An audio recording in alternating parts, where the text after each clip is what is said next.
नमो नमः। भवतां स्वागतम् अत्र। अद्य वयं रुचिरा द्वितीयभागस्य तृतीयः पाठः स्वावलम्बनम् इति पाठस्य अर्थं जानीमः। पाठे संख्यावाचकशब्दाः तत् एवं एतत् शब्दानां ज्ञानम् अपि भविष्यति। सर्वप्रथमं पाठस्य एव अर्थं जानीमः। पाठ में आपको संख्यावाचक शब्दों एवं तत् एवं एतत् शब्दों का भी ज्ञान होगा। सबसे पहले हम पाठ के नाम का अर्थ जान लेते हैं। स्वावलंबनम। स्वावलंबनम दो शब्दों से बना है। पहला है स्व और दूसरा है अवलंबनम। तो स्व अपने लिए आता है यानी अपना, अवलंबनम यानी अवलंबनम आश्रित होना यानी कार्य करना, किसी चीज़ की क्रिया है एक पर, तो यानी जो स्वयं पर आश्रित रहता है यानी आत्मनिर्भर, वो भी है आत्मनिर्भर, जो स्वयं अपना कार्य करता है, जो किसी और के ऊपर आश्रित नहीं रहता, अपना खाना स्वयं बना लेता है, अपने घर की सफाई स्वयं कर लेता है, अपना काम स्वयं कर लेता है। स्वावलंबनम आत्मनिर्भरता। स्व अवलंबनम स्वयं पर जो आश्रित है यानी अपना कार्य स्वयं करने वाला। तो चलिए हम पाठ के अर्थ को जान लेते हैं। इस पाठ को दो भागों में पूरा करेंगे, एक प्रथम भाग और दूसरा द्वितीय भाग। तो इस भाग में हम प्रथम भाग में केवल प्रथम गद्यांश को समझ लेंगे, उसके अर्थ को समझ लेंगे। अभी इसके वाचन पर भी आपको ध्यान देना है, तो मैं दोनों चीज़ कर रहा हूँ, आपको दोनों चीज़ सीख लेनी है, कैसे पढ़ा जाना है वो भी और उसका अर्थ क्या है वो भी। तो कृष्णमूर्ति श्रीकंठश्च मित्रे आस्ता। अभी आस्ताम भूतकाल में अस धातु के रूप चलेंगे, आसीत, फिर आस्ताम और उसके बाद आसन यानी एक वचन, द्विवचन और बहुवचन। इन तीनों का प्रयोग अभी यहाँ पर आपको देखने को मिल जाएगा। चलिए देखते हैं कैसे। कृष्णमूर्ति, कृष्णमूर्ति, श्रीकंठः च नाम है, कृष्णमूर्ति ही, च यानी और, श्रीकंठ यानी श्रीकंठ। च का प्रयोग आपको मैंने बताया था संस्कृत में अंत में किया जाता है, जबकि हिंदी और इंग्लिश में बीच में किया जाता है। जैसे वहाँ बोलना है हिंदी में तो कृष्णमूर्ति और श्रीकंठ ऐसे बोलते, इंग्लिश में बोलते तो कृष्णमूर्ति एंड श्रीकंठ ऐसे बोलते, किंतु यदि संस्कृत में बोलना है तो कृष्णमूर्ति श्रीकंठः च। अभी अर्थ के लिए इसको यहाँ बीच में ले आते हैं। कृष्णमूर्ति च श्रीकंठ, कृष्णमूर्ति और श्रीकंठ मित्रे आस्ता। मित्रे यानी दो मित्र, द्विवचन में बना, मित्रम मित्र एक, मित्रम दो हैं, मित्रे आस्ताम यानी थे, दो मित्र थे, यदि एक ही होता तो आसीत। कृष्णमूर्ति और श्रीकंठ दो मित्र थे। ठीक है, ये आपके समझ में आ गया होगा। कृष्णमूर्ति और श्रीकंठ दो मित्र थे। श्रीकंठस्य पिता, कस्य पिता? श्रीकंठस्य पिता समृद्धः, समृद्धः इत्युक्ते धनिकः, धनवान थे, अमीर थे, जिसे आप बोल सकते हो। श्रीकंठ के पिता समृद्ध थे, धनवान थे। अब देखिए केवल श्रीकंठ के पिता अकेले हैं, एक आदमी है, तो इसलिए आसीत का प्रयोग हुआ। यहाँ दो थे, आस्ताम, एक वचन द्विवचन, ये भी सीख लें साथ में। ठीक। अतः, अतः, अतः तस्य भवने, कस्य भवने? श्रीकंठस्य भवने। भवने इत्युक्ते मकान, जिसे आप लोग बोलते हो भवन, मकान में। सर्वविधानी, सर्व यानी सभी, विधान यानी प्रकार, टाइप, सभी प्रकार के सुख के साधन, सुख साधनानि, सुख के साधन, आसन यानी थे, बहुवचन का भी प्रयोग हो गया। अतः तस्य भवने सर्वविधानि सुख साधनानि आसन, इसलिए उसके भवन में, कस्य भवने? श्रीकंठस्य भवने, सर्वविधानी सभी प्रकार के सुख के साधन थे। सुख के साधन यानी आराम से खाने पीने की हर वस्तु, लेटने की हर वस्तु, बेड इत्यादि सब बढ़िया से बढ़िया सामान उसके घर में था, अर्थात उसको कोई कष्ट नहीं था। अब यहाँ पर से प्रश्न भी ढेर सारे बन जाएंगे। पहला प्रश्न हो सकता है के मित्रे आस्ताम। आपका प्रश्न के मित्रे आस्ताम, तो कृष्णमूर्ति ही श्रीकंठश्च मित्रे आस्ताम, कस्य पिता समृद्धः आसीत्? श्रीकण्ठस्य पिता समृद्धः आसीत्। कस्य भवने सर्वविधानि सुखसाधनानि आसन्? तस्य भवने, तस्य कस्य? श्रीकण्ठस्य भवने सर्वविधानि सुखसाधनानि आसन्। तो क्या हो गया पूरा? कृष्णमूर्ति और श्रीकंठ दो मित्र थे।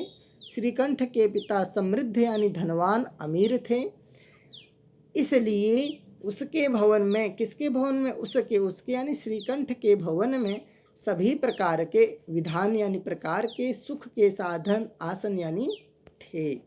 ठीक है, अब यहाँ पर एक चीज़ समझ लीजिए। आसीत एक वचन, आस्ताम द्विवचन, आसन बहुवचन, भूतकाल है, अस धातु है, लंग लकार है, इसलिए इसे जानना जरूरी है। एक वचन यहाँ पर क्या था? मैंने बताया था आपको, पिता। एक वचन है आसीत, पिता आसीत। यहाँ द्विवचन मित्रे, मित्रे आस्ताम, दो मित्र। आसन सुख साधनानि आसन। एक होता तो साधनम आसीत, साधने आस्ताम, साधनानि आसन। ठीक, आपके समझ में आ गया होगा। आगे चलते हैं। तस्मिन विशाले भवने, तस्मिन उस, तस्मिन उस, विशाले यानी बड़े, भवने यानी मकान में, उस विशाल भवन में, उस बड़े मकान में ४४ स्तंभाः आसन। ४४ 40 40 स्तंभाः खंबे, खंबे पिलर्स, आसन यानी थे। फिर देखिए बहुवचन का प्रयोग, क्यों? क्योंकि स्तंभाः बहुवचन है। स्तंभः आसीत्, स्तंभौ आस्ताम, किंतु स्तंभाः आसन, बहुवचन का प्रयोग है। तो उस विशाल भवन में, उस बड़े से भवन में कह रहे हैं 40 खंबे थे। तस्य, तस्य कस्य? भवनस्य, तस्य भवन के लिए है। तस्य यानी उसके, किसके? उस भवन के 18 प्रकोष्ठेषु, 18 इत्युक्ते 18, 18 18,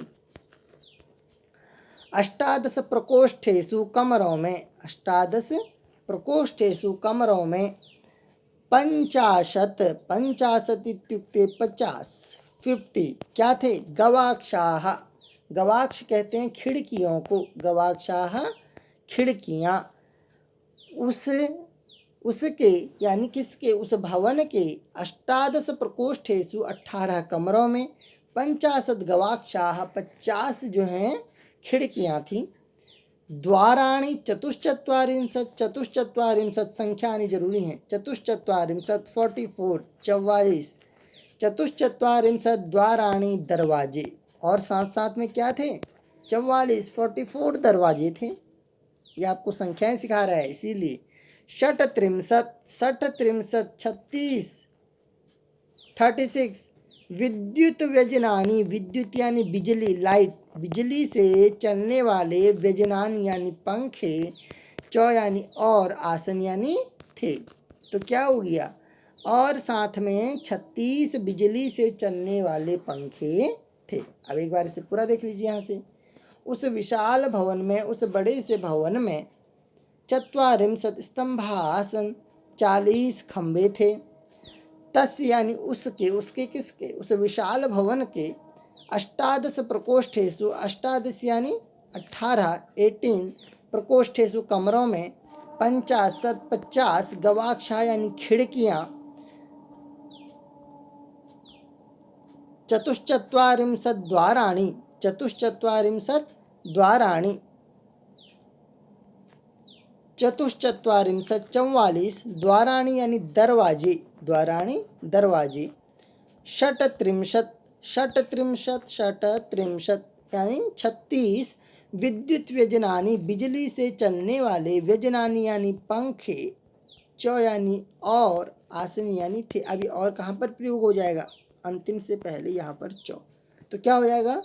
४४ द्वाराणि, चौ 38 विद्युत व्यजनानी आसन, 44 दरवाजे और 36 बिजली से चलने वाले पंखे थे। ठीक है, अब प्रश्न बहुत सारे बन जाएंगे। कैसे बन जाएंगे प्रश्न? देखिए, कुत्र, कुत्र ४४ स्तंभाः आसन, विशाले भवने ४४ स्तंभाः आसन। कति स्तंभाः आसन, कति कति यानी कितने स्तंभाः आसन, चतुश्चत्वारिंशत् स्तंभाः आसन। इसे कैसे भी बदल सकते हैं। देखो अब आप ये बोल सकते हो चत्वारिंशत् के आसन, चत्वारिंशत् के आसन, स्तंभाः आसन, ठीक है। कति गवाक्षाः आसन, 50 गवाक्षाः आसन। कति प्रकोष्ठाः आसन, 18 प्रकोष्ठाः आसन। कति द्वाराणि, 44 द्वाराणि। कति विद्युत व्यजनानि, 36 विद्युत व्यजनानि आसन। यानी दो तरीके से इस प्रश्न को हम पूछ सकते हैं। कति विद्युत व्यजनानि, 36 विद्युत व्यजनानि। 36 कानि, 36 विद्युत व्यजनानि, ठीक है। यानी बिजली के पंखे कितने थे, 36 बिजली के पंखे थे। ऐसे भी पूछ सकते हो 36 क्या थे, 36 बिजली से चलने वाले पंखे थे। प्रश्न निर्माण भी आवश्यक है आपके उसमें तो अत्यधिक आता है, इसलिए बता दे रहा हूँ। आगे देख लेते हैं। तत्र, तत्र यानी वहाँ, वहाँ कहाँ, वहाँ यानी उस भवन में, उस भवन में क्या थे, 10 यानी 10, 10 सेवकाः, जिसे हम लोग नौकर बोल देते हैं, अनुचर। 10 सेवकाः निरंतरम यानी हमेशा, कार्यम कुर्वन्ति स्म, कार्य करते थे।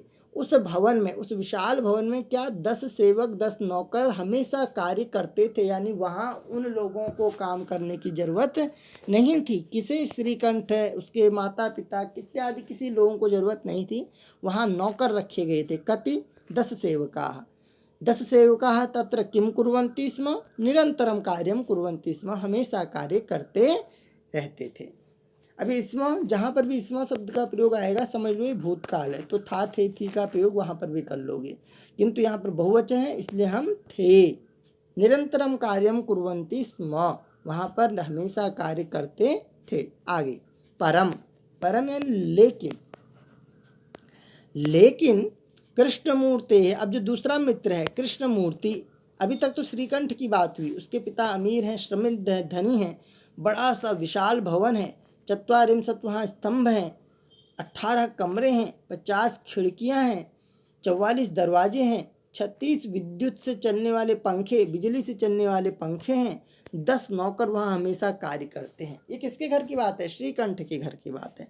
किंतु अब जो बात हो रही है वो कृष्णमूर्ति, परम यानी लेकिन कृष्णमूर्ते है माता पिता च, कृष्णमूर्ते है माता च पिता, कृष्णमूर्ति के माता और पिता, और पिता निर्धनौ, निर्धनौ यानी गरीब, समृद्ध यानी अमीर, पर्यायवाची भी हो गया बच्चों। निर्धनः, निर्धनौ यानी गरीब, दो हैं इसलिए निर्धनौ। कृषक दंपति, दंपति कहते हैं बच्चों पति एवं पत्नी को, दंपति पति एवं पत्नी। कृषक यानी किसान पति पत्नी थे, किंतु कृष्णमूर्ति के माता पिता निर्धन यानी गरीब, कृषक दंपति किसान पति पत्नी थे। कृष्णमूर्ति के माता पिता गरीब किसान पति पत्नी थे। प्रश्न ऐसे भी बन जाएगा, कस्य माता पिता निर्धनौ कृषक दंपति, कृष्णमूर्ते माता पिता च निर्धनौ कृषक दंपति। ठीक है, आगे देख लेते हैं। तस्य गृहम, तस्य, अब ये तस्य किसके लिए आया, यहाँ भी तस्य आया था देखो, है ना। यहाँ तस्य जो था वो श्रीकंठ के लिए था, किंतु यहाँ जो तस्य की अब बात हो रही है वो कृष्णमूर्ति की हो रही है। उसके, किसके, कृष्णमूर्ति के, गृहम उसका घर, किसका घर, कृष्णमूर्ति का घर, आडंबर विहीनम, आडंबर कहते हैं दिखावे को, जो दिखावा करता है, विहीनम यानी रहित, यानी दिखावे से रहित, साधारणम आसीत और साधारण था, यानी नॉर्मल था, वो दिखावा नहीं करते थे। भले ही उनके पास रुपया था भी, वो बना भी सकते थे, तो भी उन्हें दिखावा पसंद नहीं था। वैसे तो किसान थे, गरीब पति पत्नी थे, कृषक दंपति किसान पति पत्नी थे, इसलिए उनका घर कोई दिखावा उसमें बिल्कुल नहीं था। किंतु कृष्णमूर्ति के घर में दिखावा था, 10-10 लोग काम कर रहे थे, बड़ा सा आलीशान भवन बनाया हुआ था, लेकिन उसके घर में, कृष्णमूर्ति के घर में ऐसी कोई बात नहीं थी, जबकि श्रीकंठ के घर में दिखावा ही दिखावा था। तो कृष्णमूर्ति का जो घर है वह आडंबर विहीन यानी दिखावे से रहित और साधारणम च आसित, और साधारण था, एकदम नॉर्मल। अब मैं एक बार इसको पढ़ रहा हूँ संस्कृत में, जहाँ जहाँ पर बहुत कठिन होगा वहाँ वहाँ पर मैं हिंदी में बोल दूँगा। मैं बोलते रह रहा हूँ, आपको अपने दिमाग में उसको लेना है और उसका अर्थ दिमाग में पकड़ लेना है। तो चलिए, कृष्णमूर्ति श्रीकंठ च मित्रे आस्तां, श्रीकंठस्य पिता धनिकः आसीत्, अतः अतः तस्य भवने सर्वविधानि, सभी प्रकार के सुख साधनानि आसन्। उस विशाले भवने 40 खम्बे आसन्। तस्य 18 कमरों में 50 गवाक्षाः खिड़कियाँ, 44 द्वाराणि, 36 विद्युत व्यजनानि, बिजली से चलने वाले पंखे च आसन्। तत्र 10 सेवकाः निरन्तरं कार्यं कुर्वन्ति स्म। परं लेकिन कृष्णमूर्तेः माता पिता च गरीब किसान पति पत्नी थे। तस्य गृहं दिखावे से रहित साधारणंच आसीत्। तो बहुत सरल हो गया होगा, आपको अच्छे से आ गया होगा, उम्मीद करता हूँ। ये प्रथम भाग है। अभी इसके बाद जो हम पढ़ेंगे वो द्वितीय भाग में होगा और द्वितीय भाग में इसको पूरा कर लेंगे। तो प्रथम भाग का ये प्रथम गद्यांश आपके समझ में आ गया होगा। तो धन्यवाद।